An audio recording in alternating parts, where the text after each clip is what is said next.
machines attempting to land on the moon to return the United States to the moon for the first time in 52 years. Nova C uses an environmentally friendly mixture of liquid methane and liquid oxygen. Incredibly challenging thing like landing on the moon forced us to innovate. Intuitive Machines has built an entire space program to support these CLIPS missions.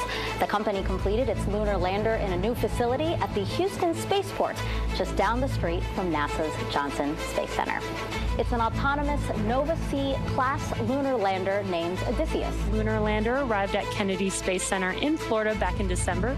Since then, teams have been integrating the spacecraft to Falcon 9's second stage in preparation for launch. Go IM-1 and the Odysseus lunar lander. Falcon 9 has successfully lifted off from Pad 39A at Kennedy Space Center. An incredible sight to see. Odysseus lunar lander separation confirmed. Our Nova C lunar lander has successfully separated from the second stage of the launch vehicle, autonomously commissioned, and made first communications contact with Nova Control. Our approach for landing is actually very similar to what Apollo did, which should be no surprise because the physics are very much the same. Let's honor this momentous milestone and prepare for the challenges and triumphs that await us on our lunar journey.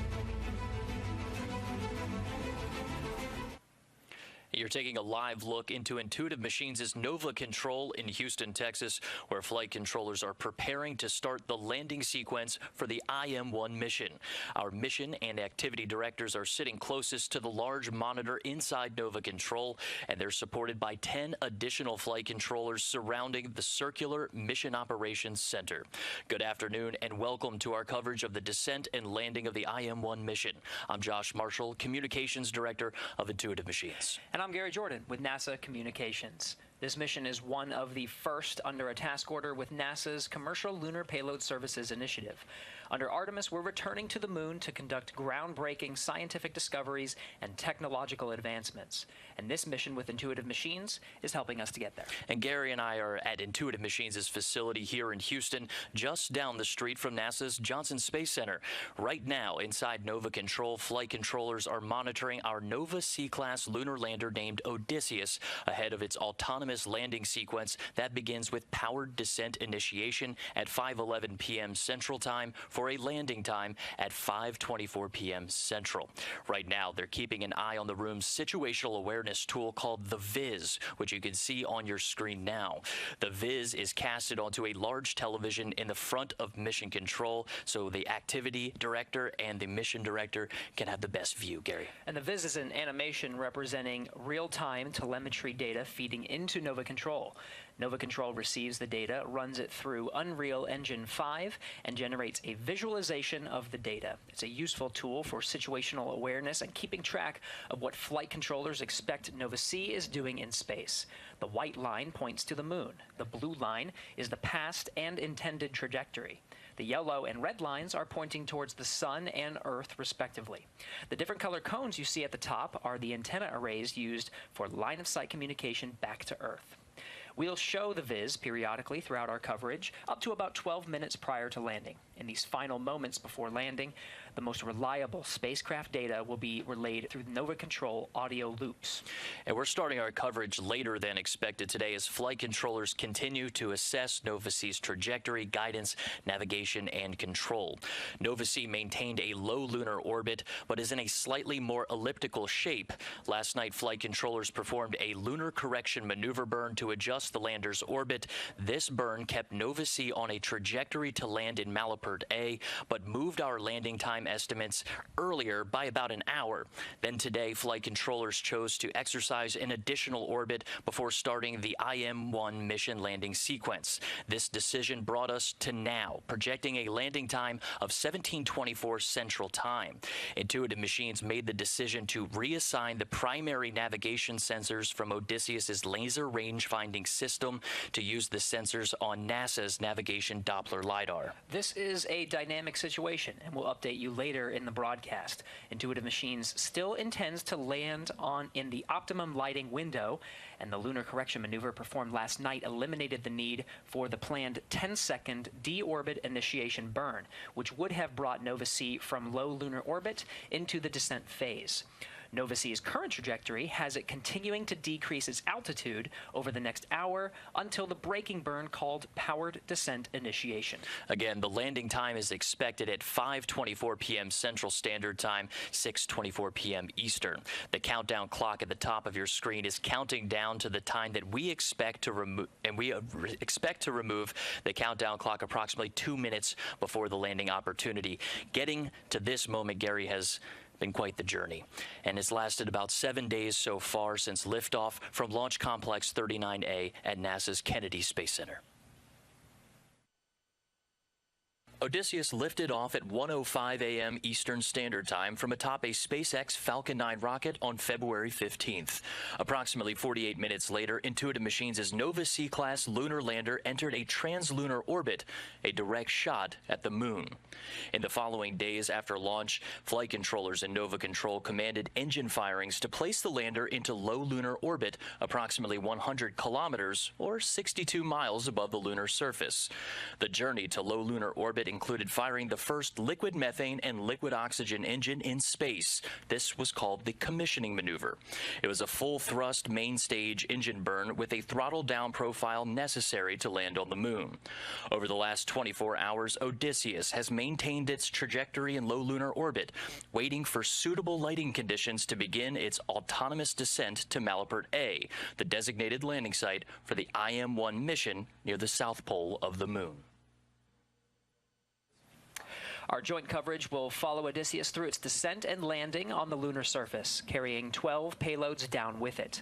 The mission is enabled under a task order with NASA's Commercial Lunar Payload Services, or CLPS. Here's more on this initiative under Artemis. Our moon. It seems so close in the night sky, but getting there is really hard.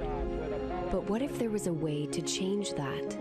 Only a few nations have successfully landed on the moon. As NASA sends astronauts back to the lunar surface, this time to stay, we will need to send science and technology instruments ahead of time to lay the foundation for human exploration. To make this happen, NASA is helping establish a commercial lunar economy. For the first time ever, there will be commercial delivery services to the moon. We are enabling American companies to send our payloads to the lunar surface for us. These delivery services will expand our capabilities for exploration, radically increasing the amount of science we can achieve. This high-risk, high-reward initiative will invest in and leverage the entrepreneurial spirit of American innovation to launch a commercial lunar marketplace, advancing technology and exploration for all of us.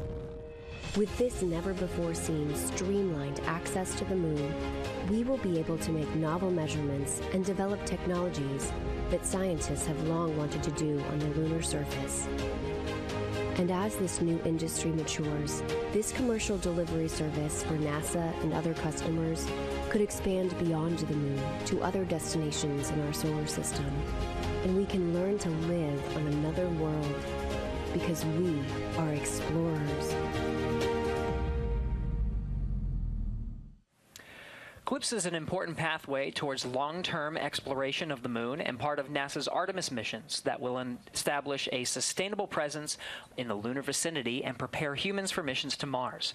For more on how this fits in with the greater plan, let's head over to NASA's Leah Cheshire, who's just down the hall. Hey, Leah.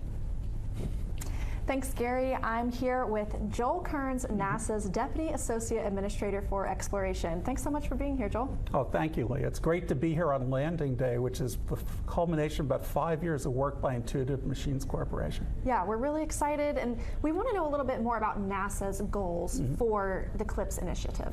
Okay. So, most basically what we want to do is we want to have American companies take NASA equipment and scientific investigations all the way to the surface of the moon and not have to have NASA do that ourselves. NASA is really good at doing robotic space science missions, whether that's the James Webb Space Telescope or it's the Mars rovers. But when we knew about 5 or 6 years ago that we would start going to the moon to do science and exploration investigations, we knew we'd be going back every year, so we turned to industry to see if they could actually take us to the moon instead of us having to do it ourselves. And that's how we came up with Commercial Lunar payload services. There's three objectives for commercial lunar payload services, or CLPS. One is that we want to do great science on the moon. The second is we want to test out technology and engineering for future human exploration in Artemis. And the third is we want to generate a group of companies that are highly skilled in doing these robotic lunar landings so that we can use them as part of our Artemis initiative. Well, let's talk about that a little bit more. How is CLPS beneficial to the Artemis campaign? Well, a number of different ways. For example, we will do science at the South Pole with our astronauts in Artemis, and also with robotic explorers. They'll be brought down on CLPS. But we're also going to use these robotic landings, these commercial robotic landings, to do science at places where we won't initially send astronauts. We can use them, for example, this intuitive machine mission that's going on today that'll land in the South Pole region will be one of the first forays into the South Pole to actually look at the environmental conditions to a place we're going to be sending our astronauts in the future. That is, what type of dust or dirt is there? How hot or cold does it get? What's the radiation environment? These are all things you'd really like to know before you send the first human explorers. I'd also say that in the future, when we are flying humans to the moon as part of Artemis, we can use commercial services like CLPS to pre-stage equipment or other cargo so that they're waiting for the astronaut explorers when they land. And this is an entirely new approach that uses a privately developed lunar lander. What are some of the most important takeaways on risks but also benefits of a model like this? So when industry came to NASA about 6 years ago and said, we could do this for you as a service, what they said was they thought it would be less expensive than if we did it ourselves, that they could do it faster than we could set up to do it, and that they could do it more frequently, that they could do more than one mission, every year or two. And so far we've seen is that looks like that's going to be true. What we're waiting to see, such as with the mission today, is can they actually do this incredibly difficult thing? Can they really land on the surface of the moon robotically? This is something which is extremely challenging and difficult to do. The moon has no air. You can't use parachutes or wings to slow down. You have to, in effect, ride a rocket engine all the way from orbital speed, thousands of miles per hour, all the way down to a very soft touchdown speed to land in this place, which is very rough, pretty rugged, in really unusual lighting and communication conditions. So this is not an easy thing we have asked these companies to do, but if they're successful, the upside for American exploration is just so great, we have to try it. Yeah, absolutely. Those are important distinctions. And thank you so much for joining us here today, Joel. With that, we're going to toss it back to Josh and Gary to preview the landing sequence. Thanks, Leah. We're following along with Nova-C's descent toward the lunar surface. The lander is continuing to decrease its altitude until the powered descent initiation, an 11-minute braking burn that sets Nova-C up for the final moments prior to touchdown. That time of ignition for PDI, or powered descent initiation, is 5:11 p.m. Central Time, 6:11 p.m. Eastern. The entire landing sequence is autonomous, meaning the lander is in control of every milestone required for a lunar landing opportunity, Gary. And completing a soft touchdown comes with challenges unique to, say, landing on the Earth or Mars, because there's no atmosphere. Gary, it's an entirely different playbook as we've seen this dynamic situation play out today. Let's take a look at the IM-1 mission's complete trajectory approach as of launch. The Intuitive Machines IM-1 mission is sending commercial and NASA payloads to the lunar South Pole region on an uncrewed robotic Nova-C-class lunar lander called Odysseus. The lander is the tip of the iceberg, and what's below that is the full program that is on a miniature scale, very similar to what the Apollo program had. The IM-1 flight path mirrors the historical achievements of Apollo 2, starting with separation for the launch vehicle on a direct shot at the moon. That trajectory is basically like throwing a fastball that is going to hit the moon 6 or 7 days later, like an outfielder stretching out to grab it. The first 4 days are dedicated to flight controllers in Houston firing the lander's 3D printed liquid methane and liquid oxygen engine to make small course adjustments to hit its orbit target around the moon. This particular coordinate system is called the B-plane. You can think about the B-plane kind of like the backboard of a basketball ball. And you basically know when you shoot hoops that if you can get the basketball in the square on that backboard, it's going to go in. And the B-plane for astrodynamicists is very much the same thing.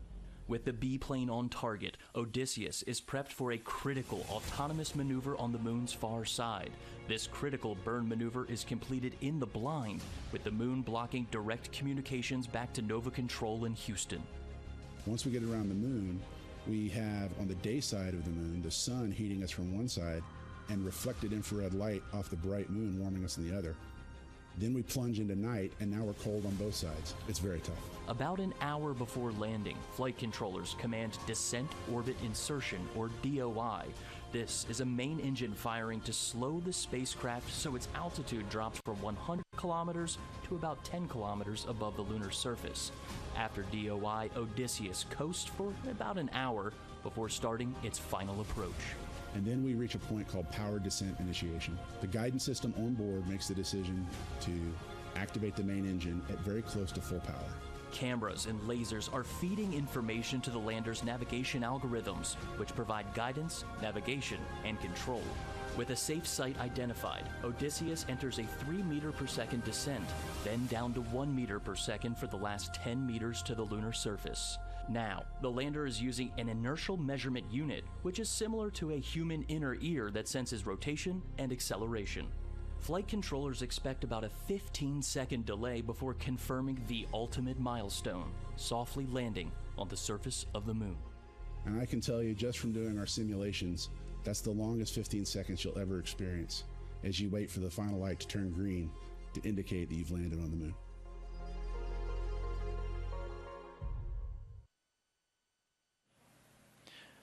Approximately 12 minutes before our landing opportunity, we are going to show this animation of the landing sequence to describe the lander's autonomous operations, starting with powered descent initiation, or PDI.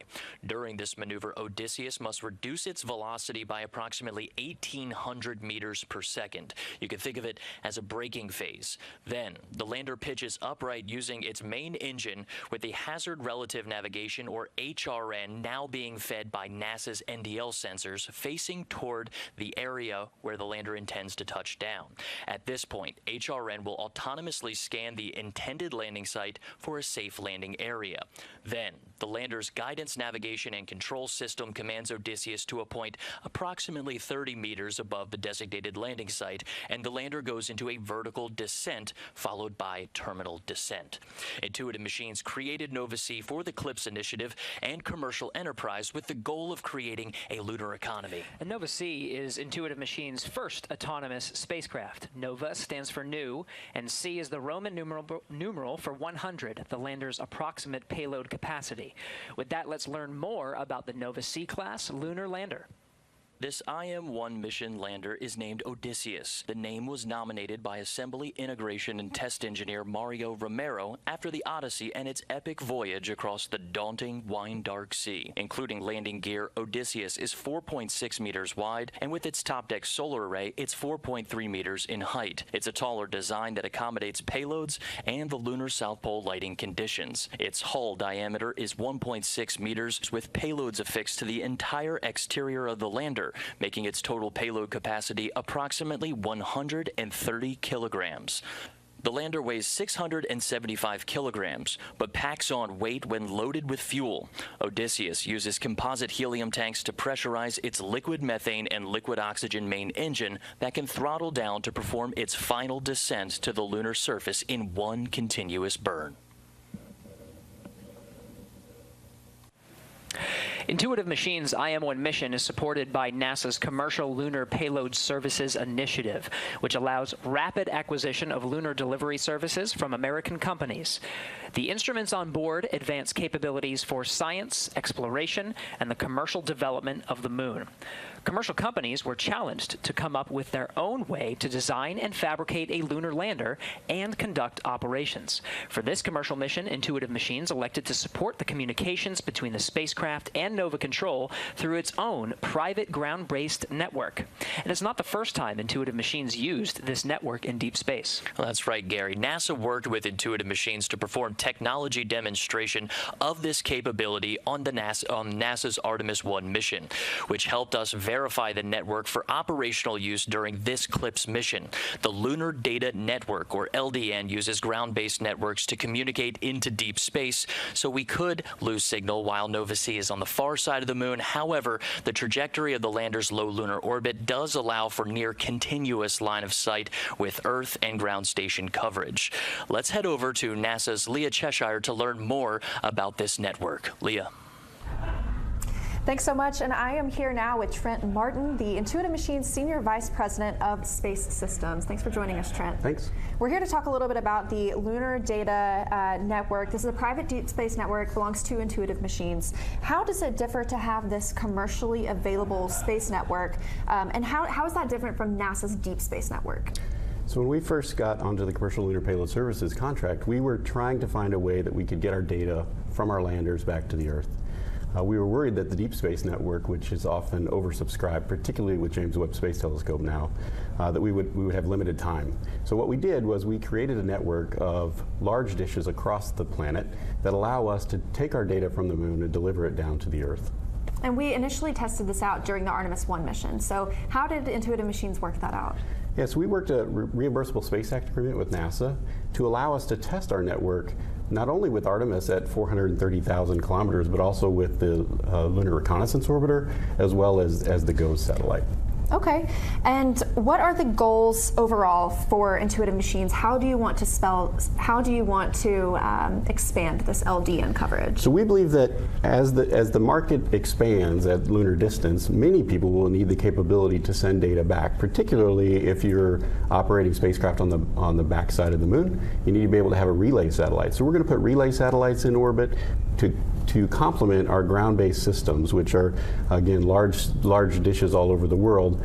And by doing that, we'll be able to hopefully create a market for that data system from lunar space. Okay. Is there anything else that you want to share that has gone into the development of this network? It's really exciting. We've actually been using it this week once we launched Odysseus into space, and we're taking it to the moon. We've been using this network that we tested with NASA systems for the whole week, and it's been incredible to see it work and see it in action. We have a long ways to go with it. We need to add additional satellites to the system so that we can relay data back from the moon.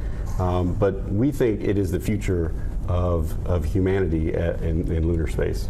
Thanks so much. It's really exciting to see this in action. And we are just minutes away from acquisition of signal to confirm deorbit insertion. So we're going to send it back over to Josh and Gary to follow along with the operations. Thanks, Leah. That Lunar Data Network information feeds into Nova Control's communications and ground network console screens. It's just one of many different screens that are used by the flight controllers, and we want to bring you closer into the mission and into our Mission Operations Center. Let's take a look at what flight controller teams are seeing now. This particular screen is called the Deorbit Descent and Landing, or DDL screen. This screen is primarily used by the mission director and landing system experts. It's used primarily while Nova-C orbits the moon and through landing. The top right images of the moon are called the lunar tactical view. When the dots turn red, the lander is on the far side of the moon, and green is on the near side. The line is the tail where Nova-C is, with each dot representing 10 minutes of elapsed time. The acceleration sensed portion of the screen shows raw acceleration values from Nova-C's inertial measurement unit.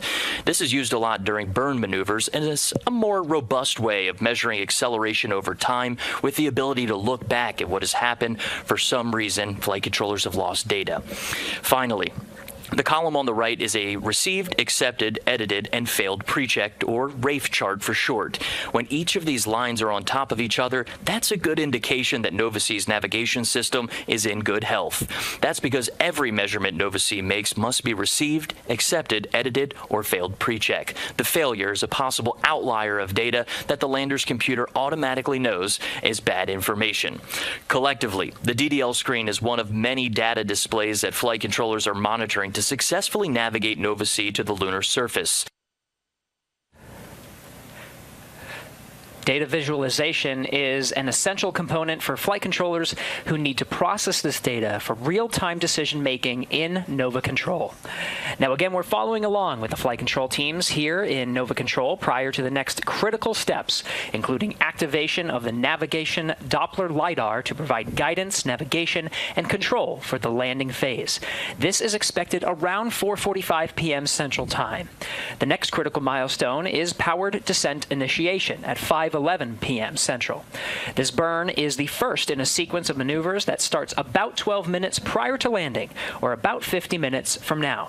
Nova-C is, of course, landing on the moon as a delivery truck for the scientific instruments and technology demonstrations on board. There are 12 total payloads, 6 of which are NASA's. Let's review a few of those payloads as we continue to descend towards the lunar surface. First is radio observations of the lunar surface photoelectron sheath, or ROLSES. ROLSES will employ 4 antennas and a low-frequency radio receiver system to determine the density and scale height of the moon's photoelectron sheath, a very thin layer of electrons above the surface of the moon, and will also detect solar radio bursts, radio emissions from Jupiter, dust impacting the surface of the moon, and how radio noisy Earth is. An exciting radio telescope is going to be placed on the moon. It is called ROLSES. It stands for Radio Wave Observations from the Lunar Surface of the Photoelectron Sheath. It's going to detect all kinds of radio emission that is falling on the moon. Right now it is close to solar maximum, so the sun is producing a lot of coronal mass ejections and radio emission associated with them. And we can detect these radio bursts from the sun. Characterization of the radio environment of the moon is very important. It has not been completely done, and therefore ROLSES will be able to contribute in identifying various sources of radio emission on the sun. If you're setting up an observatory on the moon, we should know what kind of radio interference we get there.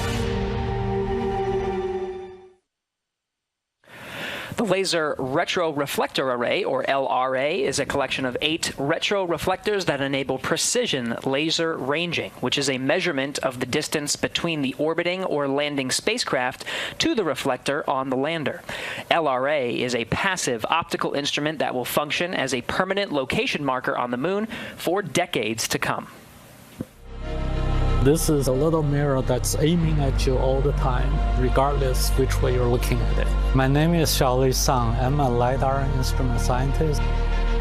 It's a small retroreflector mounted on aluminum shell on the intuitive machine landers.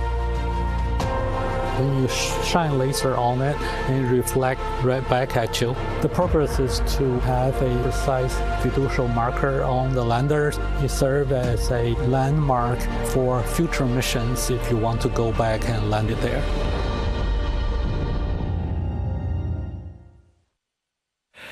Stereo cameras for lunar plume surface studies, or SCALPs, will use a suite of 4 cameras to capture stereo and still image data of the dust plume created by the lander's engine from when it begins its descent to the lunar surface all the way down through engine shutoff. SCALPs is an array of small cameras that will be placed around the base of a lunar lander and collect imagery during the descent and landing of the vehicle. Using a technique called stereophotogrammetry, we can use those images to reconstruct a 3D shape of the ground. As the lander comes down, its hot engine plumes will interact with the surface. Our cameras will begin acquiring images from before this interaction begins until after the vehicle has landed on the surface. The SCALPs cameras will specifically be looking at the overall crater formation and erosion of the ground due to the rocket plumes. The final stereo images, which will be stored on a small onboard data storage unit, will be transferred to the lander and then downlinked to Earth, where we can use them to reconstruct the overall erosion volume and shape of the ground. With the Artemis program, we plan to establish a sustained lunar exploration and try to land multiple payloads in close proximity to one another. SCALPs data will be a critical part of understanding these phenomena and improving our computational models to inform these future landings. Radio Frequency Mass Gauge, or RFMG, is a fuel gauge used to measure the amount of propellant in spacecraft tanks in a low-gravity space environment.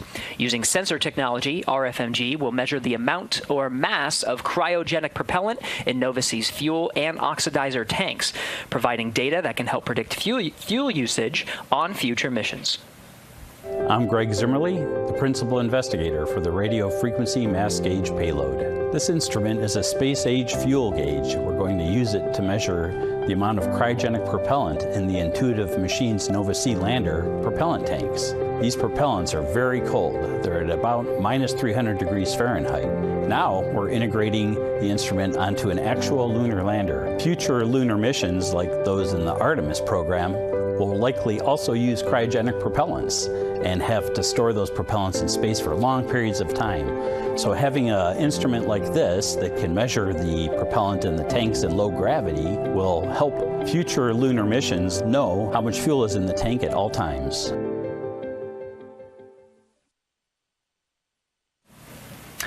Now we'll discuss two more NASA payloads, Navigation Doppler LiDAR, or NDL, and the Lunar Node 1, or LN1, later during our broadcast. We'll have a special guest later in the broadcast to talk NDL upon its activation during descent. And Josh, we did get word that some of the processing of the optical images from NDL are already performing. They did some checks, and they're performing very well. Now, a common theme you'll find among the NASA payloads on IM-1 is helping to demonstrate technologies and our understanding of the lunar landscape that could very well improve operations for landing on the moon in the future. From understanding the environment to precision sensors to literal beacons, the technology on IM-1 will help guide technologies and operations for future lunar exploration.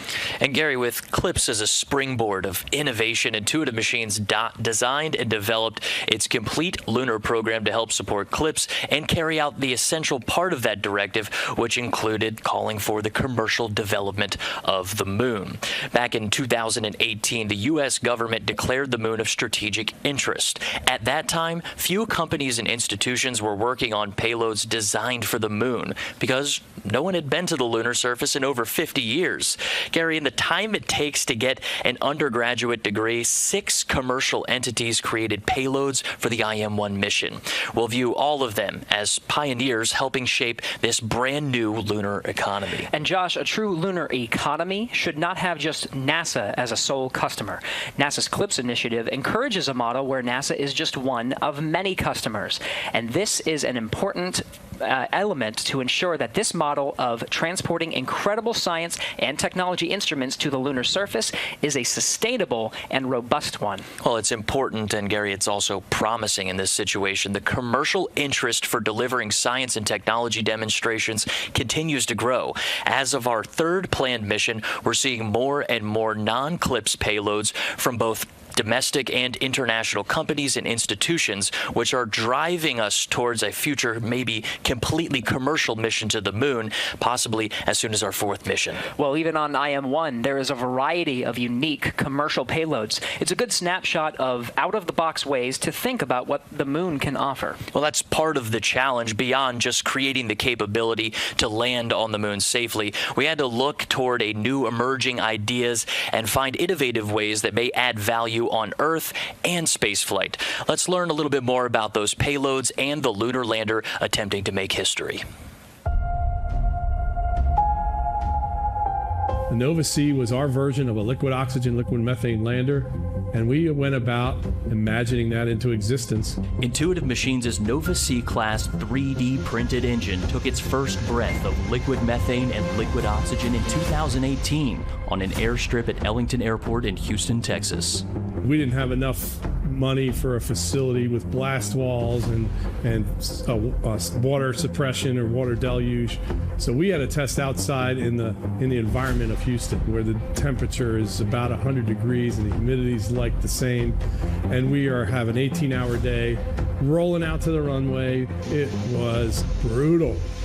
But we did it to get the critical test engine data we needed to build our own engine. Designed, manufactured, and controlled in space by Intuitive Machines, Nova C's structure is primarily carbon composite. We needed to build the lightest weight structure we could. That meant honeycomb aluminum core with composite face sheets, composite struts, and most importantly, linerless composite propellant tank. Man, what a challenge that was. Between the engine, carbon composites, software, and electronics required to build a Nova C lunar lander, it took an incredible amount of touch labor to get to the launch pad. We worked very closely with San Jacinto Community College to create a certification course for technicians, where they would take these certifications. We then, in Intuitive Machines, would give them an internship and test them out in the workplace. And anyone that showed the aptitude to be a really good technician, we hired on the spot. Nearly all of the lunar lander's payloads are mounted to its exterior, including 6 NASA-provided payloads that will help lay the foundation for Artemis missions. Embry-Riddle Aeronautical University's EagleCam, designed to deploy off Nova C right before landing to take third-person perspective images. images. The International Lunar Observatory Association's camera system mounted at exact angles that could capture images of the Milky Way from the lunar surface. A data center technology demonstration by Lone Star Data Holdings and Omni Heat Infinity, Columbia Sportswear's thermal reflective insulation used in many of their outdoor products, will help protect Nova C from extreme temperatures in space. They've got brilliant ideas, and if we can help facilitate those startups to help build this economy, I think that raises all boats. And it's as serving as the transportation leg to the moon, we're happy to accommodate those kinds of companies. Now, the lander and our payload customers require command and control in space. Intuitive Machines' Mission Operations Center provides both of those elements. It's called Nova Control, Nova being the name of our lunar lander class, and Control being the nerve center of our entire lunar program. Its unique circular design fosters a collaborative environment where flight controllers and customers may make agile decisions. Let's take a live look. Yeah, and inside that flight control room, Josh, it's important to note that these are not the only teams that have been in this room over the past 7 days. This is staffed 24/7 inside in Nova Control here. There's red, white, and blue teams that support this mission. Gary, the mission required 24/7 operations. We're somewhere in between the 7th and 8th day. This has been 3 teams, red, white, and blue, working 8-hour shifts, which really turned into just about everybody working 12-hour shifts each. In addition, there's another team, the gold team, that's running problems and solving solutions that are coming up in the future. And at this moment, we talked about this being a dynamic situation, using 2 of NDL's lasers to feed into our HRN and TRN cameras to provide a landing solution. Every asset available out of all of these teams is on hand right now to solve these intractable problems and take the best shot at the moon we possibly can. It really took a team to solve some of these. As you mentioned, a dynamic situation. Now, you talked about the design of this room, fostering that collaboration. It's a little different from what I'm used to over at the International Space Station Flight Control Room, where you have consoles that are facing towards large screens. What exactly is the logic behind this particular design? Really, we wanted to get everybody together into where we're a small company. There's not a lot of us. Agility is our strong suit in this situation, and this room really suited us. It's a situation where we can put our payload customers inside the center, or let's say we need to bring in operators who have knowledge of the things that need to happen in the future that we haven't quite touched on as a team, but you can insert those folks into the center of this room, make quick decisions, respond to problems, and that's really the way that we see tackling some of the hardest challenges in the world. And certainly right now for us, this is one of the hardest challenges on the moon, most certainly. Which we are saying absolutely, and it takes everybody in this room, and everyone has their respective roles, just like we see with any spacecraft. Each of these individuals provides insights into a specific spacecraft subsystem. And the captain of this whole thing is usually the mission director. In this case, this is Blue Team. That is Dr. Tim Crane. He's our co-founder and chief technology officer, serving as mission director today. Now, flight control operators continue to monitor Nova C's performance. Operationally, we're still counting down to PDI ignition at 5:11 p.m. Central Time and landing at Malapert A at 5:24 p.m. near the south pole of the moon. For more on Malapert A, let's head over to Leah Cheshire. Leah? Thanks so much, and I am now here with Ben Bussey, Intuitive Machines Chief Scientist, to talk about Malapert A. Thank you so much for joining us, Ben. It's great to be here. Now tell me a little bit about this landing site. Why was it chosen? What sets it apart? So the most important factor when selecting the landing site was to find a good, safe site for Odysseus to land. And we're landing in highland terrain near the poles, and that was a fun challenge for the team. But we think we found a good, large, safe area free of boulders and craters. The other key factor was to try and land in the south polar region of the moon. If you know, NASA, through the Artemis program with their international partners, will be sending humans to the moon in this decade.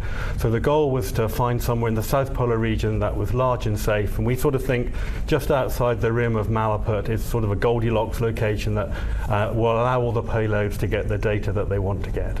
And you talked for just a second about that lunar highland material. That's what we believe believe Malapert A to be composed of? What is really interesting about the lunar highlands? So if you look at the moon, you will see bright and dark regions, and the dark regions are lunar mare, which are old volcanic flows. The bright regions are mountains, are the highlands, which actually represent the original 4.5 billion year crust of the moon. So they're scientifically very interesting. They're also the same geology that the crew will visit. And so we want to go and get the first data of the highlands near the poles. And so we have one of our instruments, for example, is SCALPS, and NASA likes its acronym. So it's the stereo camera for lunar plume studies. And so that camera, which is 4 video cameras, will image the dust of the highland terrain right before we land. And so we will learn how it behaves as landers come down. So as we start to put multiple things near the poles, we know how far away we have to land. And we know that there are some interesting conditions for these areas in the lunar South Pole. That can be lighting, that can be communications, terrain itself. So what can we expect at Malapert A? So yeah, as you get very close to the poles, the lighting and communications becomes very challenging. And so for IM-1, we've gone to about 10 degrees, about 300 kilometers from the pole. And we think that's a good location because it's the closest to the pole that anyone's landed. But for example, we've chosen a site where you can see the Earth all the time, which is obviously communications being a key challenge. Whereas for IM-2, our second mission later this year, will go even closer to the pole. So for example, one of the things that we can study is, while we see the Earth all the time, it's still close to the horizon. And one of the things the communication engineers want to know is how communication is affected when the Earth is really close. So that's one example of something we can do in support of Artemis. Well, thank you so much for joining us here today, Ben. That's all the time we have right now. We're going to send it back to Josh and Gary to talk a little bit about the landing sequence. Thanks, Leah. Yeah, Malapert A is a fascinating satellite crater to Malapert, a crater only 300 kilometers from the moon's south pole. The site is named after Charles Malapert, a 17th century Belgian astronomer. The area around the landing site is believed to be made of lunar highland material, similar to Apollo 16's landing site. Apollo 16 was the first Apollo mission to visit the lunar highlands in an area called Descartes. Scientists believe the highlands offered insights into the moon's early history. The Descartes landing site turned out to be a source of rich scientific information. A large sample of rock called anorthosite was recovered from Descartes, which solidified more than 4 billion years ago during the moon's formation, when the outer regions were still molten. The IM-1 mission is carrying NASA payloads that may help better characterize this important scientific landing site for future Artemis missions. And Gary, we were originally targeting from NASA Oceanus Procellarum. It was a lunar mare in the region of the near side of the moon. The decision to move from the original landing site in Oceanus Procellarum was based on the need to learn more about terrain communications near the lunar South Pole, which is expected to be made up of some of the best locations for sustained human presence on the moon. Landing near Malapert A also will help mission planners understand how to communicate and send data back to Earth from a location that is low on the lunar horizon. Now we're coming up on the NDL activation. We have more information about how Intuitive Machines flight controllers intend to land on the moon using this NDL, NASA's Navigation Doppler LiDAR. And Gary, since choosing to orbit the moon one more time, flight controllers have been working to resolve a challenge with the lander's laser rangefinders assigned to the terrain relative navigation and hazard relative navigation cameras. Those provide landing solutions to Odysseus. The lasers are intended to determine altitude and horizontal velocity, but the ones on the lander right now are not working. These are essential measurements required to land on the moon. And while Nova-C's laser rangefinders are not operable, NASA's Navigation Doppler LiDAR sensors are. So during the last 2-hour orbit, flight controllers have been loading software patches and resetting the lander's guidance, navigation, and control system to use 2 laser beams from NASA's Navigation Doppler LiDAR as primary primary navigation sensors to land Odysseus. That's right, and we're coming up on the timeline for when Nova-C is about to begin the activation of NDL. This is a 3-step process from powering on, becoming ready for operation about 5 minutes later, and then integrating those sensors with Nova-C's terrain and hazard relative navigation cameras ahead of Nova-C landing. So while we wait, let's learn a little more about NDL.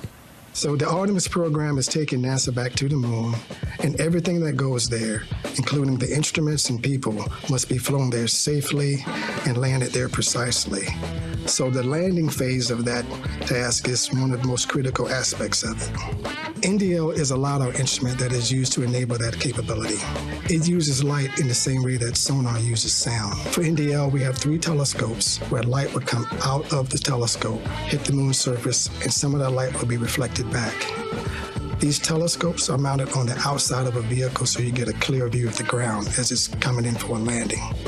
In the Apollo era, large radars or astronauts using their eyes looking out of a viewport were used to help land the vehicles. NDL is going to have to take the burden off of the crew with a much smaller, lower power, and more accurate instrument. And we just got an update from one of the flight controllers that the HRN and TRN cameras assigned to Nova-C are still nominally processing images using 2 of those NDL lasers. Quite the feat, Gary. No, it's absolutely incredible and a very important milestone to reach. Now, with that understanding, let's learn more about how this technology is playing an active role in this dynamic situation. Let's head over to Leah Cheshire. Leah? Thanks so much, Gary. I'm joined now by Prasad Desai. He's NASA's Deputy Associate Administrator for the Space Technology Mission Directorate. Thank you so much for being here. Grateful to be here. So let's talk a little bit about the novel landing technology that is NDL. Can you explain that to us? Yeah, so NDL stands for Navigation Doppler LiDAR. And one of the challenges for doing any space missions is knowing where you are and trying to figure it out, right? And so we're looking to develop newer and newer capabilities that we can do that more precisely and that take up less volume and mass on the spacecraft so that you can have all the available payload mass for instruments and other scientific things we're trying to do. And so this is the next generation of a new capability where we're trying to go from the traditional measurement using radar to a laser-based system. And so that's what this navigation Doppler LiDAR will be doing, is sending out 3 laser beams to try to get the velocity measurements in the lateral direction as well as the vertical direction. So when it comes to NDL, what are some of the challenges we expect to see when using this technology? So we've tested it on the ground in a number of platforms, from helicopters to landers here on the surface, on the Earth, to test this out. But this is the first time we're going to test it actually in the space environment on a lunar surface, right? And so we will see how that different environment will really affect the systems, right? And so one of the things that we would really like to know is what how the pulse comes back after they send the laser, and how it reflects back to the system, how long it takes to process, and how it will help define the solution to figure out the trajectory to go down to landing on the surface. Now, this technology has become a little more critical for today's mission, so can you talk about how NDL is now being used in today's landing? Right, so we put this as a tech demo with tech demonstration as a test. Right, we weren't planning to use it in line with the actual mission coming down to the landing, but now we are. So basically, it is now the primary system to help provide the velocity and altitude information so that the lander can land safely on the surface. And that's important because as the lander comes close down, we don't want it to tip over. And so we need to get an understanding of the vertical velocity so it knows how much thrust to slow down, but also the lateral velocity, because if it comes down sideways too much, it can tip over and fall. So by knowing the velocity, the lander can decide exactly how to come down and hover, basically slowly to come down. And that's why it's really important to do this testing. But here we are today. We're going to try it for the first time in line. And so we're excited for the mission. Yeah, a demonstration totally in action. Yes. So just very briefly, there are 2 other tech demos on this mission. Can you cover those very quickly? Yeah, so 2 other things that we're trying to improve on is one, radio frequency mass gauge, which is to try to get a measurement of the fuel that's on any system, any spacecraft. One of the things about low gravity is the propellant doesn't settle down, where like in a car gas tank, it's on the bottom so you can measure it easy. In space, it floats. And so how can we do that so we know how much propellant there really is? And then the other one is scalps. One of the things that as it lands, the thrust is going to throw up all this eject of the lunar regolith and thing. And so we have 4 stereo cameras that are going to take images of that and get data so that we can improve our modeling, so that in future landings we can make them more safer and things like that. So we're using that as a technology demonstration as well to improve future landings to make them more safer. Well, thank you so much, Prasanth. It's really been great speaking with you, really exciting stuff. And for now, we're going to send it back to Gary and Josh. Hey, thanks, Leah. Nova C is a little less than 55 kilometers from the lunar surface and about 20 minutes to powered descent initiation, a critical maneuver that marks the beginning of Nova C's final moments before touching down on the lunar surface. It's no secret that landing on the moon is challenging. Countries around the world have attempted this incredible feat, some successful and some not. Of course, the United States has landed on the moon many times, most notably during the Apollo program. But this may be the first landing by a U.S. commercial company enabled under NASA's CLIPS initiative. Ahead of these important milestones, let's discuss the challenges of landing on the moon through CLIPS. Take a look. Landing on the moon is hard. We're going back. Under this Artemis program, we're going to be sending humans to the moon for the first time since Apollo. So ahead of humans, we want to get up as much science, exploration, and technology experiments as possible. So CLIPS starts facilitating a lot of the early science, the things we want to learn before we even send humans. CLIPS stands for Commercial Lunar Payload Services, CLPS. The services part is the key element. Ordinarily, when NASA delivers a payload to the surface of the moon, they do it with a commercial partner, but NASA controls the building of the vehicle. Now, we're buying the service of delivery of our lunar payloads to the surface of the moon. It is a delivery service, akin to a delivery service that you'd have here on Earth. NASA will provide payloads to a commercial company. They decide how to get it to the moon. They have to develop their own lander, but they also have to manage the entire end-to-end mission. It's meant to provide affordable, rapid, frequent access to the lunar surface through American companies.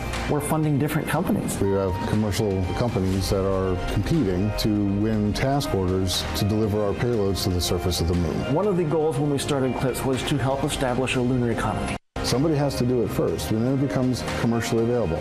Then they're able to crank them up. Then they're able to make it more affordable. And so the lunar surface is just the next frontier for a commercial environment. But we had to acknowledge up front, all the way through the highest levels of the agency leadership, that some of them will fail. These missions may not be as successful as a traditional NASA mission. We have accepted the risk that going through this innovative approach with these commercial companies, that there could be some failures. Some of them are new companies. None of them have ever successfully landed on the surface of the moon. So they're going to learn lessons. We need to give our vendors the opportunity to learn. And so that'll help ultimately buy down our risk as these companies learn, okay, what does it take to actually build up the lunar lander, integrate payloads, get to the lunar surface and land safely. They've been able to demonstrate that they have very, very good technical depth and the ability to design and execute missions. We're willing to take more shots on goal. And we aren't risking human life.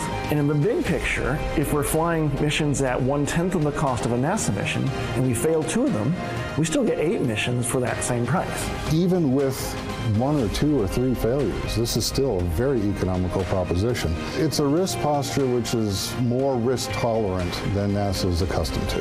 There's not a single one of these companies that's willing to bet their mission on a coin toss. Every one of them is doing what they can in order to have the most successful mission possible. But the important thing to realize is that risk tolerant does not mean risky. And the rewards are a long-term ability to get payloads to the moon inexpensively, frequently, and rapidly.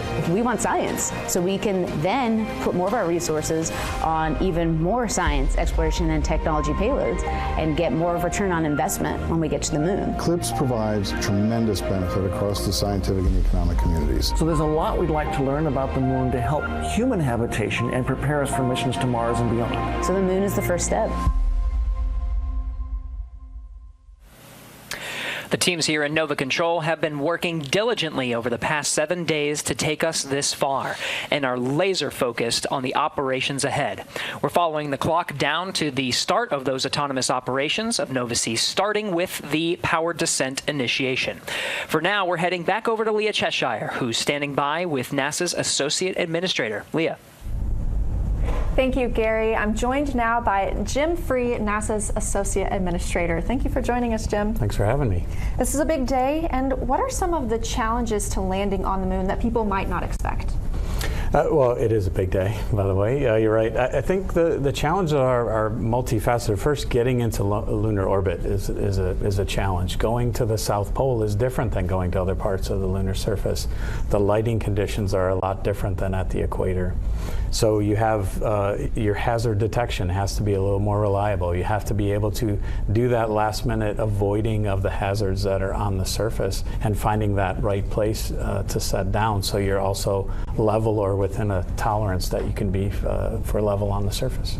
We've talked a little bit about how this is a different model for us. So how does NASA help ensure success while we also allow these companies to figure out their solutions? We're able to offer our technical expertise, so companies can ask for technical experts from NASA that might be an expert on lunar surface conditions or orbits around the moon, or even just in assembly of the spacecraft, the vehicles. But they can also ask for help during the mission. We provide help through our deep space network to get the communications, to bring the data back to the control center here, to help them maybe understand their orbit better or get more communication with the spacecraft as well. So both in advance of the mission and during the mission also. And CLIPS is just one way that NASA is using, we're working to strengthen the American space economy. So what are some other ways, and why is NASA pursuing this commercial route for complicated space missions? So we started back in space station, where we started with the commercial cargo, where we spurred on investment in commercial delivery of cargo to space station. That's ported over into our cruise flying commercially. We're doing that on the Artemis program, buying things by service so that we can spur on other investment that allows us to get our resources and use them elsewhere to do other parts of our mission, exploring the moon or beyond.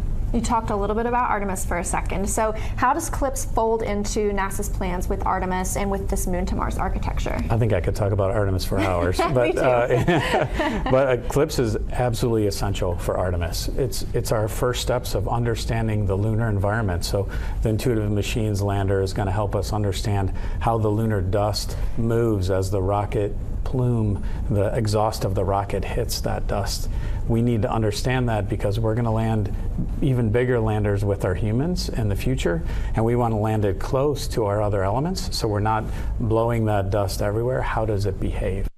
So that's just one part of it, but it is our first step of understanding that environment that we're going to put our astronauts on the surface. And of course, we're really, really looking forward to that mission. But for now, thank you so much for joining us here today. We are going to go back to Gary and Josh to highlight some more payloads ahead of the powered descent initiation.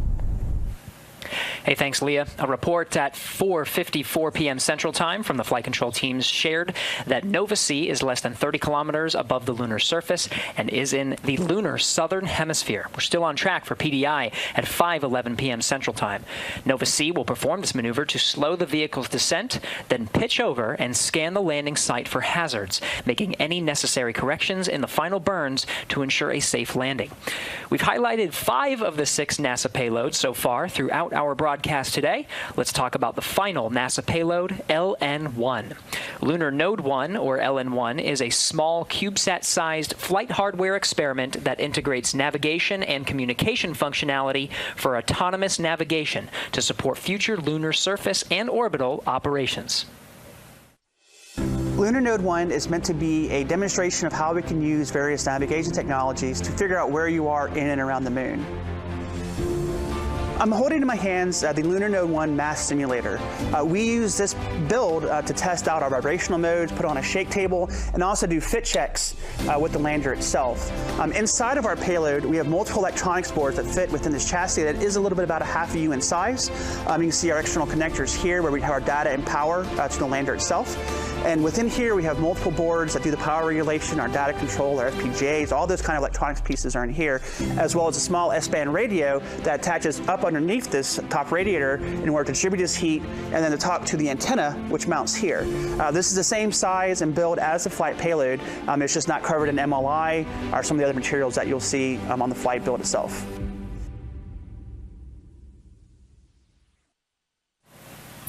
LN1 will test a lunar navigation concept of operations with the implementation of MAPS, or the Multi-Spacecraft Autonomous Positioning System.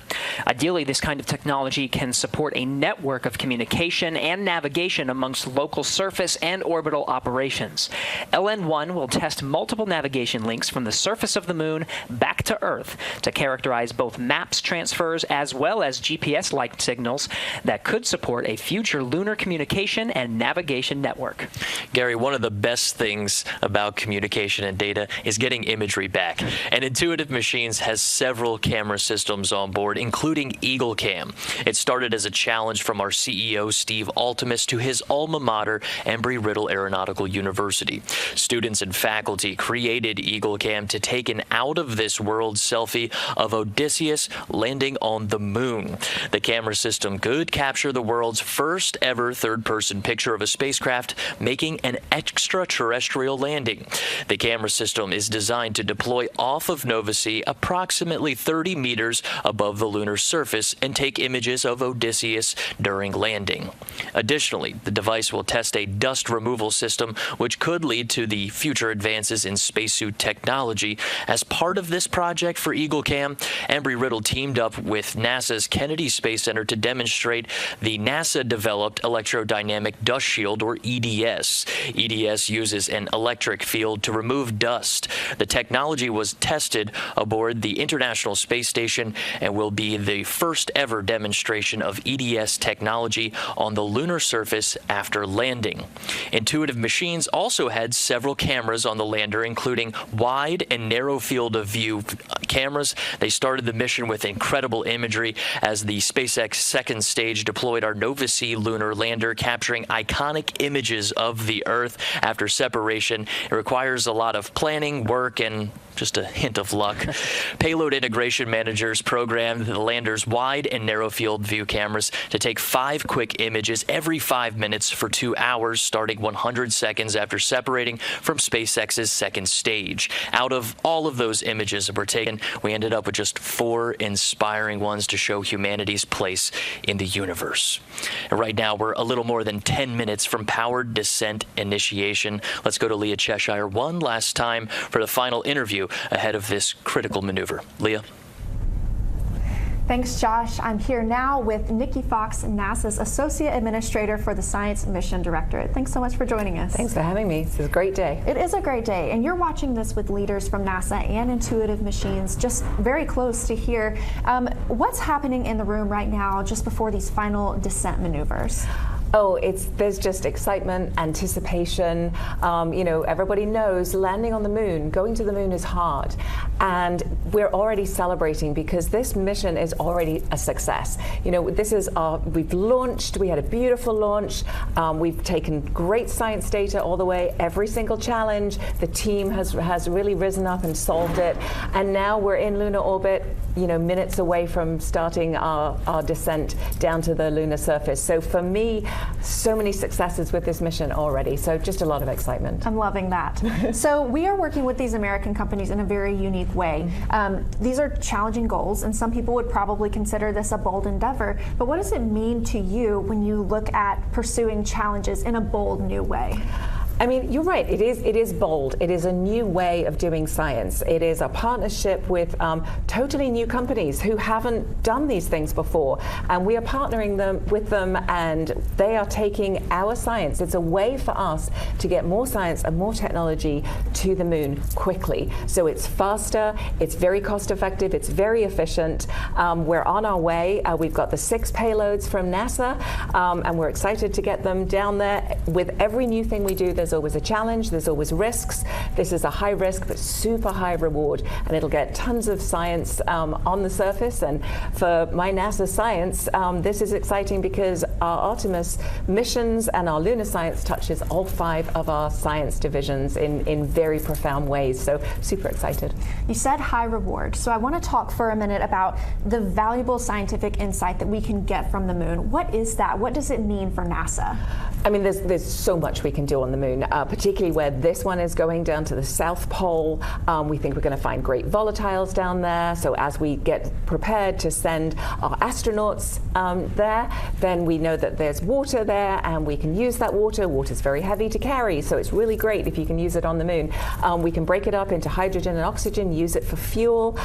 Really great for our sustainability, but also where they're going is one of the oldest regions of the moon, about 3.85 billion years old. So we can actually learn about what our solar system was like before life started. Life is very noisy. We're very, very noisy here on Earth. The moon is just like pristine, and so we can really do some amazing science. I look forward to learning more about it. So any final words before we wrap it up? Just thank you. I mean, literally, thank you. This is such an amazing team. Thank you to the people that put the science and the technology experiments on with us, those teams. Thank you to the commercial teams that put their instruments on and are riding with us. Thank you, of course, to Intuitive Machines for this just beautiful, beautiful lander. And thank you to SpaceX for a beautiful ride to space. It's such an incredible effort. All one, I don't know, I'm a big bundle of emotion. Go NASA, go Clips, go Odie, go Intuitive Machines. I'm with you all the way. Thank you so much for joining us here today. Now we are following Intuitive Machines flight controllers during Nova-C's final descent. So back to Josh and Gary. Thanks a lot for that, Leah. During that interview for folks at home, we did hear that there was a maneuver to burn attitude, which means the lander is starting to make the positional requirements needed. And we're going to start listening into the IM1 channel so folks at home can hear. We just heard from flight controller about 5 minutes until TIG. Altitude of 10 kilometers, downrange 1,100 kilometers. TIG being time of ignition, so we're inside of 5 minutes. TIG minus 5 minute deadpans. TIG minus 5 minutes. We are standing by for powered descent initiation. Gary, this is a critical 11-minute burn to slow the lateral velocity such that Nova-C can pitch over for further operations. And while we were in that interview, we did hear that the main engine gimbal checkout was completed. So now we're focused on the operations with Nova Control. For folks at home, we are listening in to the live channel there. That's right. A lot's happening in Nova Control. We're going to be hearing these status calls periodically as we follow the flight control teams that are monitoring Nova-C's descent towards the lunar surface. A lot's happening, Josh. Of course, we have this 11-minute burn. We're focused on the propulsion elements of this PDI. At the same time, the spacecraft is oriented in such a way that it can use a technology called terrain relative navigation to scan the environment along the way. What's happening there? Right, so we know that we needed terrain relative navigation then when we were descending and coming down to the lunar surface. Now, this involves two pieces. You have a camera and you also have a laser rangefinder. At the top of the show, we started talking about, hey, the laser rangefinder that Intuitive Machines put on Nova-C, it's not operating. We made the decision for flight controllers to utilize two of the laser beams from NASA's NDL payload, make the software patches required to reassign those lasers into the TRN and HRN cameras in order to give us an opportunity to land on the south pole of the moon today. Gary, is quite the feat and challenge overcome in just about 2 hours because we elected to delay that orbit and go into another orbit. That's why the show was a little bit later. It appears to be paying out. The last call-outs that we heard, Gary, we're talking about beginning processing optical images, and that was nominal. The last time we heard that was just about 20 minutes ago. The status checkouts of these critical systems are essential to understanding the performance. The folks you see now on your view, this is Nova Control. They're monitoring every step and all the data coming from Nova-C ahead of PDI, which is scheduled just a little bit after 5:11 p.m. Central Time. Exactly what are are these folks looking at, Josh? Well, right now everyone's looking at their assigned screens, and all of them are tailor-made. Generally, there's a few who are looking at the same type of screen, but they're tailor-made for their task. You have Spark looking at electronics, things like how hot are the electronics. Payloads are monitoring different parts and pieces. 5 degrees to burn attitude. 5 degrees left until burn attitude. The vehicle's still getting ready for this PDI ignition, which we expect here in just about 2 minutes, Gary, two minutes. So everyone's looking at their screens and doing their respective jobs and reporting up into the mission director, while the activity director is keeping in touch with everybody and making sure we're putting this whole thing together. Press started. There's a call for tank press started. Just a little bit before that, Gary, we did hear that they were working on the cryo fill. So these are all steps that are leading towards PDI, powered descent initiation. We expect that to take about 11 minutes, where we're slowing Nova-C's velocity approximately 1,800 meters per second, and that's required to get this lunar landing opportunity in just a few minutes. 90 seconds to take. Propellant tanks at flight pressure. All right, 90 seconds until we begin that propulsive maneuver. Again, power descent initiation is about a 10 or 11-minute burn that will slow the spacecraft's descent. A lot's going to happen after that 10 minutes, Josh. This is a single continuous burn. After that, we're going to see a lot of events in rapid succession: pitch over, vertical, and terminal descent. And we just heard another call out from the prop console saying that feed line prep is complete. What that means is Nova-C's propulsion system, that mixture of liquid methane and liquid oxygen, that feed line is prepped, getting ready to go into an injector to blend those two propellants, and the propellant and the oxidizer, and have ignition of PDI. We're tracking that in just under a minute, Gary.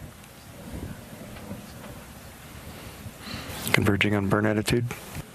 Lander is getting into the correct attitude required. Feed line prep complete, both sides. Another call for feed line prep complete for liquid methane and liquid oxygen in preparation for this PDI burn.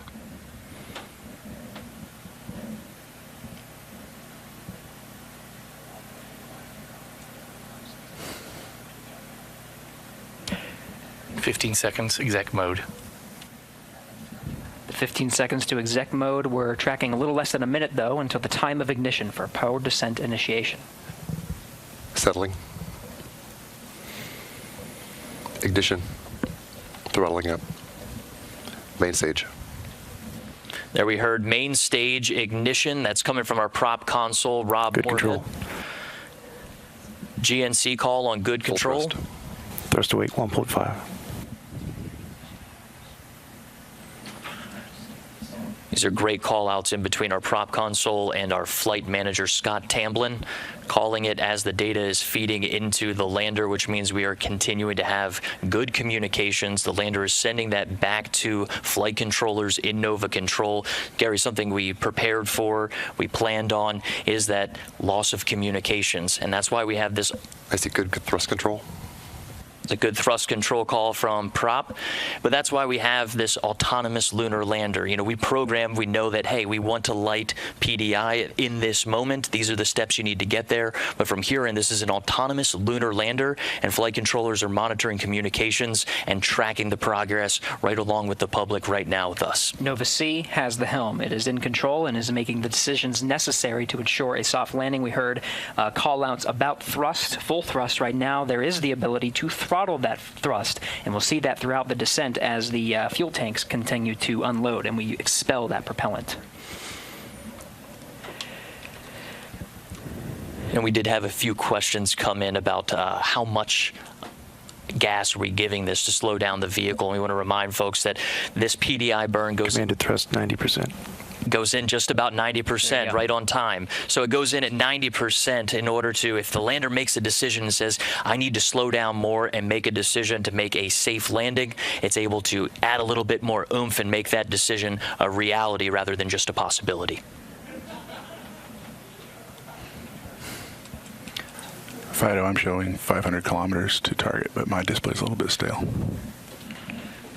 That's the mission director, Tim Crane, calling about 500 kilometers, but stating that his information might be just a bit stale. 1,000 psi in the helium tank. It's part of the reason we're showing this animation, Josh. Of course, this is not telemetry driven. We're just showing you exactly what's happening. As we hear the calls, this information is relayed through the audio loops. Not enough bandwidth to do a live stream of this, so we're relying on the data that's being fed from Nova Sea to Nova Control. Yeah, that data is going into the flight controllers, and what you're seeing on your screen right now is just to give you an idea of the vehicle's attitude. You heard them talking about moving to a burn attitude. This is what we expect Nova Sea is doing right now. It is a simulation in the large screen just to give you an idea of what's happening over these critical approximate 10, 11 minutes of PDI, powered descent initiation, trying to slow Nova Sea down, bring that acceleration down to about 1,800 meters per second. And there's some follow-on steps after that, Gary. It involves pitching over the lander using that gimbaled engine. We heard the maneuver to burn attitude followed by main engine gimbal checkout. So they'll use that gimbal to pitch the lander over and start a vertical descent. This is where we start getting a little tricky as far as there is a final approach. It may add a few seconds, it may add a little bit of time, but we are intended to land right around 17:24. That's 5:24 p.m. Central Time. But know that there is some give and take. We're also expecting, plan for, and train for a little bit of loss of communication during this process. That's right. And that communication is absolutely important. And part of the reason, and we've been stressing this, Josh, is the autonomous operations of Nova Sea. Part of that is after it performs that pitch over maneuver. 400 seconds to go on braking 1. Good control. FIDO IC TRN DPOS processing in flight. All right, that was the call that we were waiting for. That was our major problem we've been working on in this dynamic situation, is getting those images processed from the HRN camera, TRN camera, which in this case, a dynamic situation, we had to improvise a little bit and reach into those 2 laser beams from NDL, figure out a patch while we were in lunar orbit, just about 2 hours, and it sounds like we are getting good readings from those images. Absolutely remarkable feat. We also happened here, I think it was 400 seconds remaining. That was coming from FIDO and Flight Dynamics. Sean Stewart working the console this evening. This is excellent calls to hear. Hazard relative navigation is going to be used after the pitch over maneuver. This allows Nova Sea to make some decisions and scan the landing site underneath it and make decisions in an area that calculates the terrain to make sure that it's landing in a safe landing zone. Right, so we finish up PDI, pitch over, and we have to use that hazard relative navigation, a critical tool in order to land on the moon, to make those decisions, right? There's no human eyes, human elements deciding, okay, I see the hazard, I need to steer this way, or maybe press the gas, press the brakes. This all happens autonomously, and this is a huge requirement and a great call out to hear about the HRN camera system and processing those images.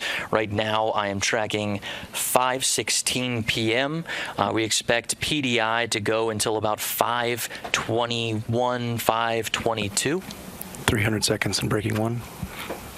Or about 300 seconds to approximate those numbers. Very precise.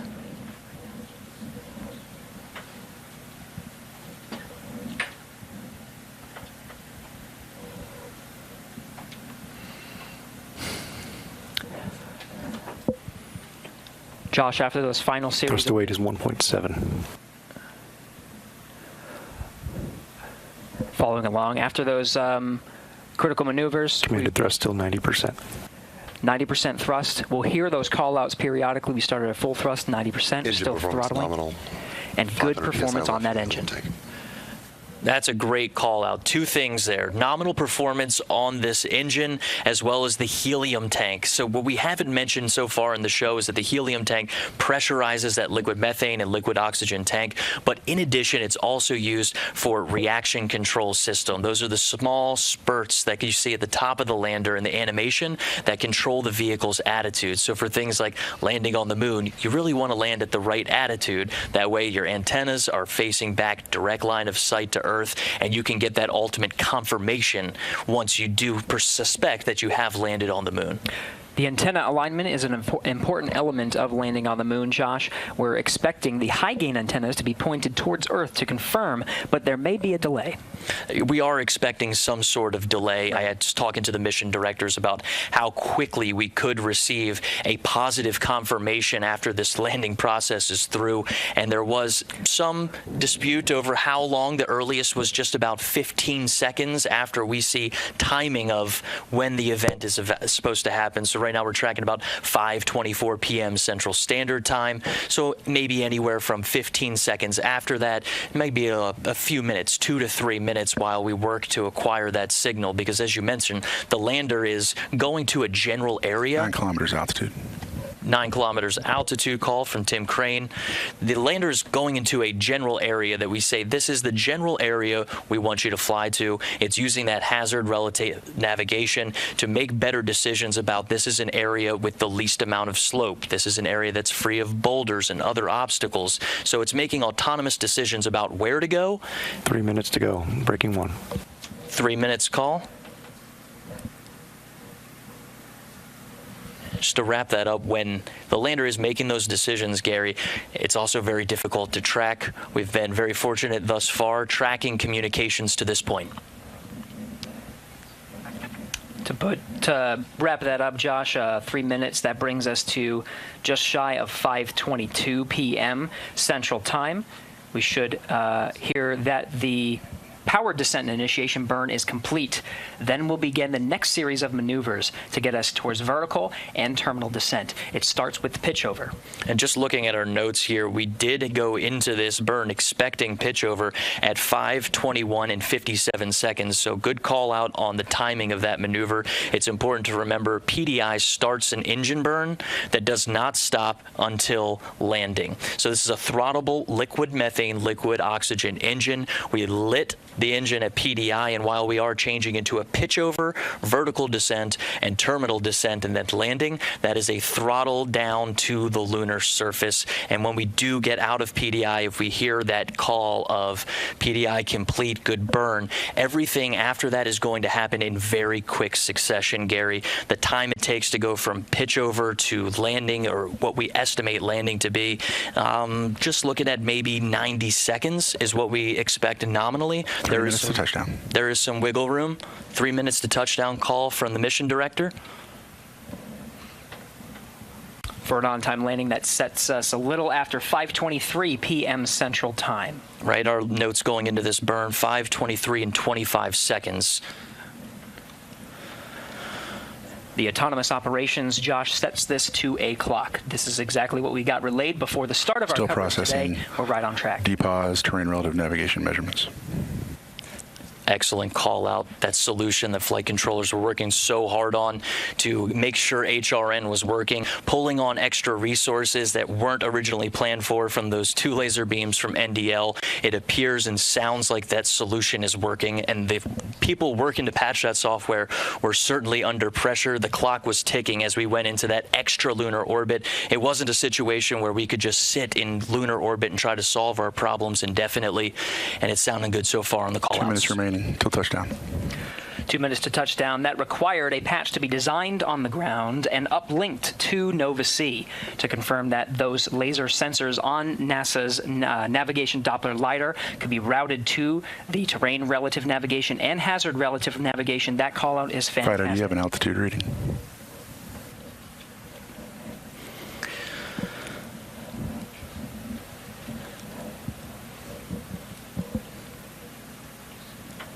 Standing by to see if we can get an altitude reading from Fido here. That's Flight Dynamics Officer Sean Stewart on Blue Team.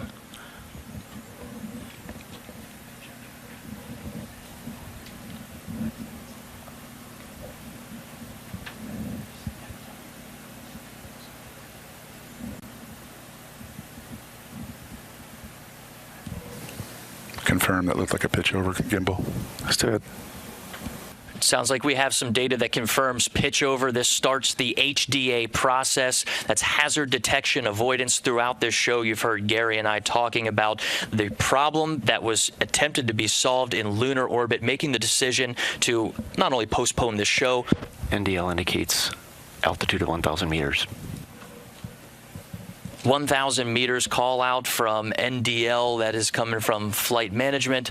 This is a system right now. NDL was not intended to be the primary landing system on this. Instead, we're using 2 laser beams from NDL and feeding that into that hazard detection and avoidance system that you see on your screen right now, with the lander making autonomous decisions about where it wants to land. That is generally less than 1 minute remaining to touchdown. Less than 1 minute remaining for touchdown.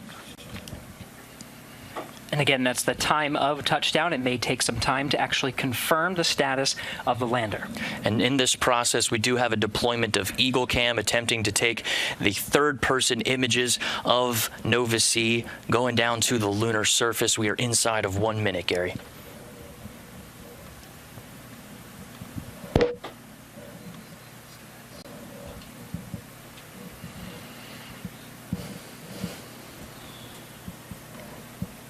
Yes, we're well into blowdown.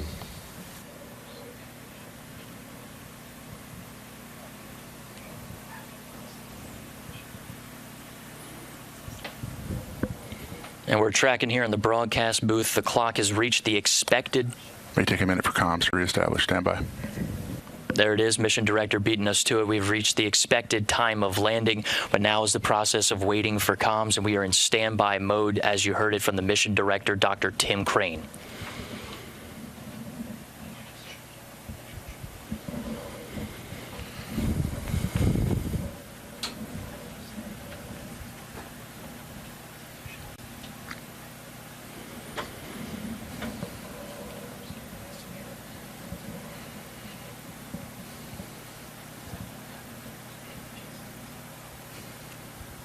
And 1 minute has elapsed from the notes that we have, Gary, of that original burn starting at PDI. And you have carrier lock.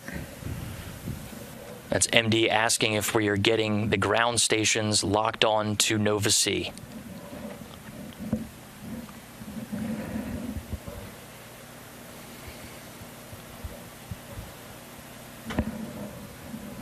That carrier lock call, Gary, we expect that to come from GroundNet or COM, that conversation possibly not happening on our public channel that we have access to. We're just standing by to hear that come through the channels as we approach almost 2 minutes since we estimated the landing time. We did get a few call outs on the side, folks coming into the room saying there was about a 2-minute forgiveness in our timetables. We are checking our antenna reception. Checking antenna reception.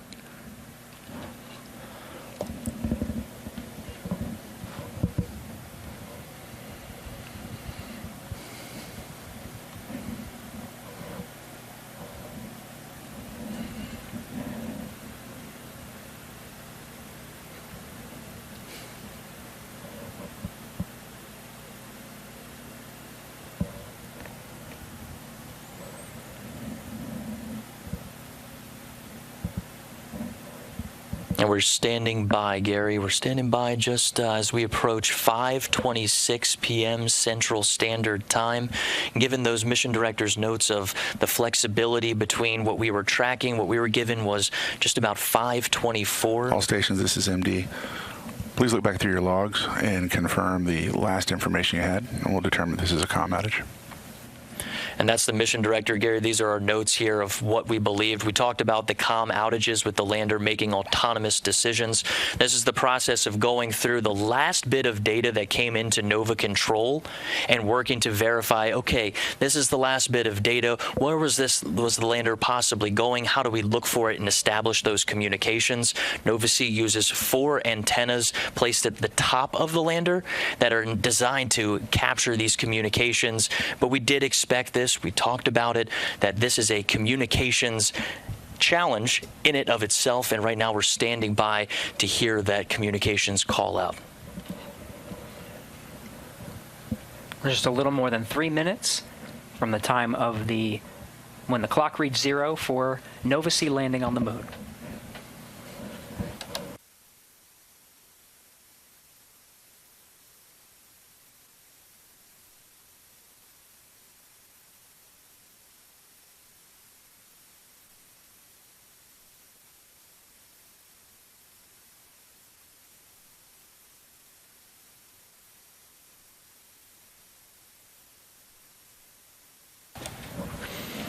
And we just checked with our team here in the broadcast booth, decided to let's stay on this. All the chatter we are not hearing on this public channel, Gary, all things indicate that we are working to solve a possible communications challenge in this moment. So we're going to continue to stand by.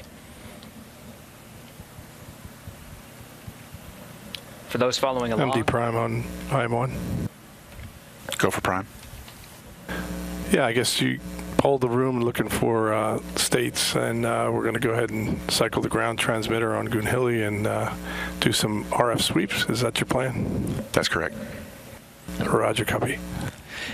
And that's just what we had in mind in our notes, Gary, is that if we encounter a communications challenge, we mentioned how difficult it is to land on the moon and continually have those communications. What you just heard there is folks talking about using the Goonhilly Earth Station Limited dish in the UK to do a sweep looking for that signal. We mentioned that autonomous process of the lander reassigning itself somewhere that it believes is safe. Going into it, we heard that the HRN camera was functioning and able to make those decisions after what was a 2-hour orbit of problem solving with Intuitive Machines' TRN and HRN cameras. The laser rangefinders assigned to those are the ones that Intuitive Machines installed inside the navigation pods. The laser rangefinders were not activated. We went to NASA and asked to use 2 of the laser beams on the navigation Doppler LiDAR. That's right. And spent 2 hours in orbit. Team, we're going to confirm our pointing vector with our antenna for post-landing. Yep. We spent about 2 hours in orbit to solve that problem. We got good readings on the way down. And right now, we are working to confirm communications on the surface of the moon, roughly around the Malapert A region. That is the South Pole region of the moon. That's right. What we do know is the power descent initiation. We were following along on the status calls. We executed a pitch-over maneuver, and we're counting down the clock to a landing time of 5:23 p.m. Central Time. Well, Josh described those processes of working on the communications component to confirm data from the lander, pulsing the teams surrounding him to check the status of Nova C and the data that they were receiving here in Nova Control to confirm landing. And part of that, Josh, as you described, is communications. We're standing by. Fido MD on IM1. Go MD. I'm looking at our phase plane there for the last part of the flight. Looks like we had excellent pitch and yaw control throughout, but I did see a little bit of a roll excursion. Could it be that we landed off angle and roll in the final phase? So I do see we had up to an 8-degree excursion. We're about to begin the roll maneuver, which is about terminal phase. The terminal phase, which is a large roll maneuver to get to landing attitude. That's the last data point I have. But up until that point, we were really solid. Right. So terminal phase begins at 30 meters. Or post HDA. Post HDA. Post HDA. 400 meters. Very good.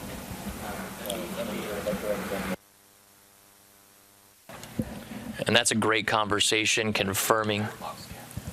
That's good ground network. Good for box scan. Make that go. Yeah, that was good confirmation of the process that we were very familiar with, talking about the attitude of the lander, making sure that those antennas are within direct line of sight with Earth stations, ground stations on Earth, excuse me.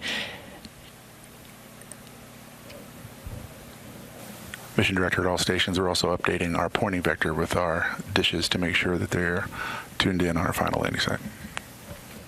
There's a call. We're searching for that communications back to the ground station. This one particularly is in the UK that's tracking us. And it's important to note, Gary, that we have an entire network dedicated to working these communications problems. It's been active this entire mission.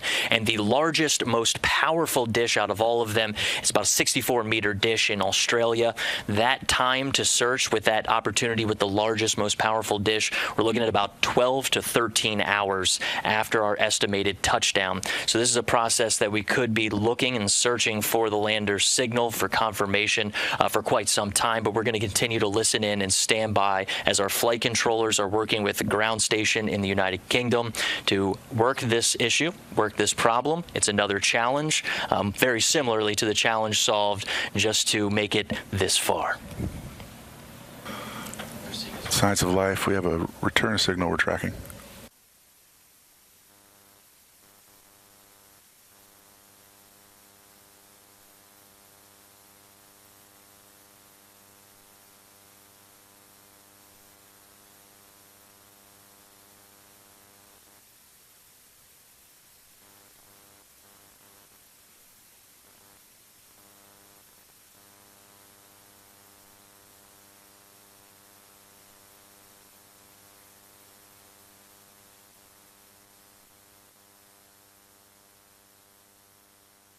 We have an onboard fault detection system for our communications that after 15 minutes with lack of communication will power cycle the radios, and then after that for another 15 minutes it will then switch antenna pairs. So we have some time here to evaluate. We do have signal that we're tracking, so we'll see what happens.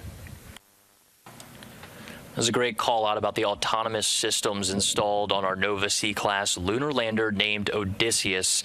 The process he's mentioning, Gary, is very similar to the one that we were preparing ourselves for at AOS, to where the lander has systems in place to recycle its antennas, to switch antenna pairs, and that was very similar to what we thought we were going to need to do after acquisition of signal. When we separated from the second stage of the launch vehicle, if we made it to a certain point, the lander was autonomously programmed to start taking matters into its own hands, and that was the information that our mission director, Dr. We're not dead yet. We're also not dead yet.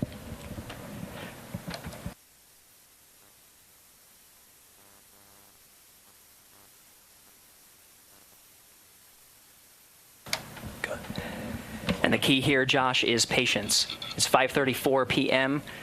Mission Director Tim Crane confirming that it could take 2 phases of 15-minute increments to confirm the status of the landing. So we could be here, and we'll stand by and monitor as Nova Controls continues to work this issue. Yeah, tense moments inside of Mission Control with the most qualified folks. We're picking up a signal from our high-gain antenna and transmitter. It's faint, but it's there. So stand by, folks. We'll see what's happening here. All right, we're going to continue to stand by. Let's keep this camera on inside of Nova Control. It sounds like we are getting some kind of faint signal. I want to send a series of commands to reactivate, make sure we're transmitting to keep the Aquasonics active.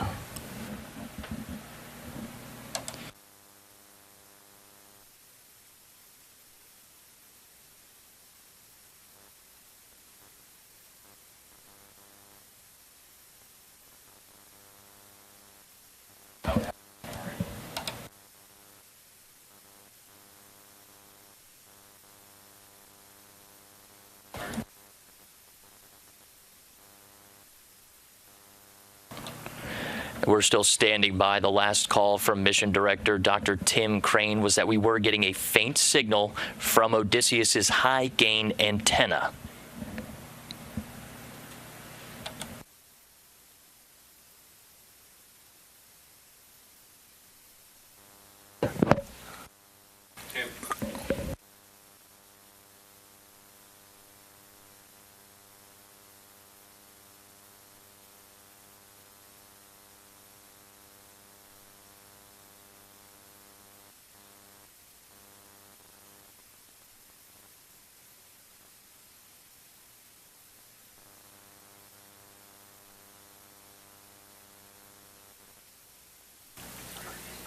All stations, this is Mission Director on IM1.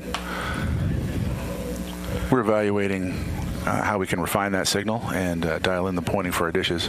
What we can confirm, without a doubt, is our equipment is on the surface of the moon, and we are transmitting. So, congratulations, IM team. We'll see how much more we can get from that.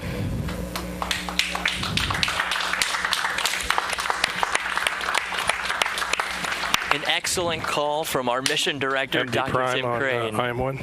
And over to our CEO, Steve Altemus. Yeah, if I could just pass on a few words to the entire team in Intuitive Machines at Superbab and here in the Mission Control. What an outstanding effort. I know this was a nail biter, but we are on the surface and we are transmitting. And welcome to the moon. Houston, Odysseus has found his new home. An excellent call, and this is our team of Intuitive Machines mechanics and their families, their friends, everyone who has sacrificed so much to make it this far. Stations.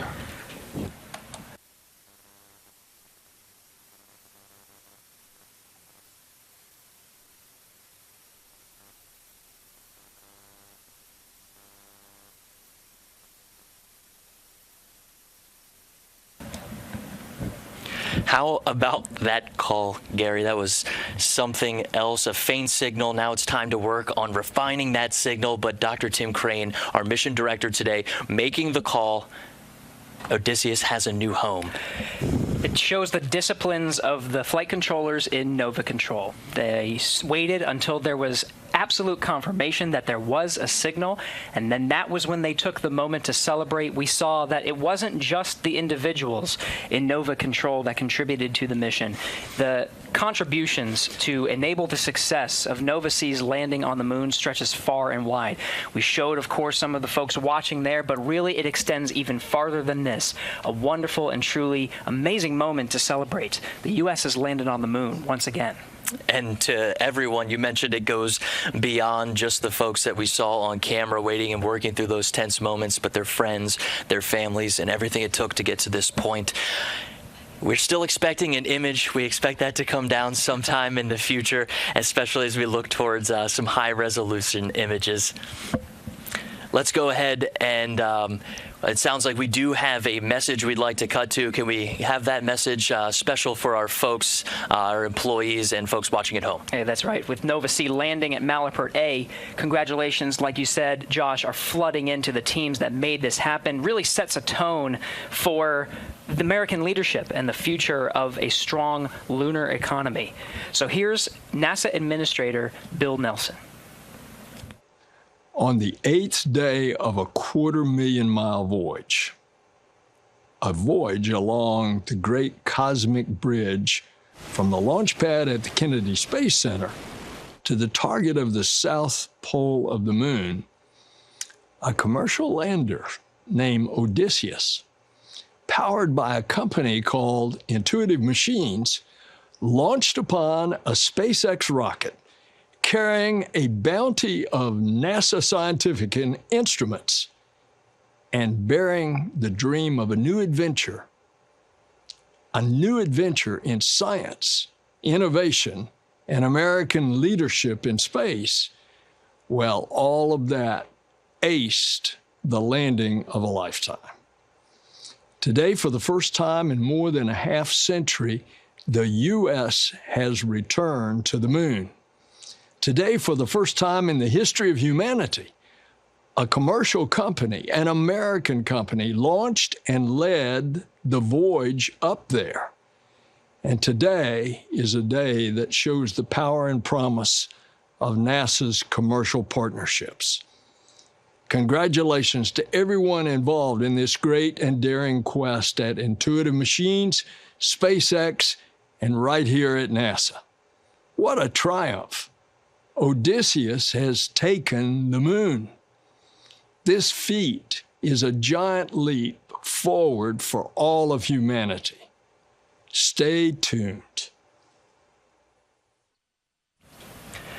All right, thank you, Administrator Nelson. Again, Nova C and the United States has landed on the moon at 5:23 p.m. Central Time today, February 22nd, 2024. Congratulations to Intuitive Machines on the successful landing. Science and data gathering is already underway and will continue for roughly 7 days on the lunar surface, activating payloads and gathering important scientific data to help ensure future successes in Artemis missions. For more about NASA's CLIPS initiative, visit nasa.gov/CLIPS. Gary, it's been quite a journey for all of us at Intuitive Machines. Thanks to NASA for the continued support to enable today's successful landing, and of course, everyone at Intuitive Machines, their friends and family who made all of this possible. That will wrap up our coverage of Intuitive Machines' IM-1 mission. Thanks for joining us.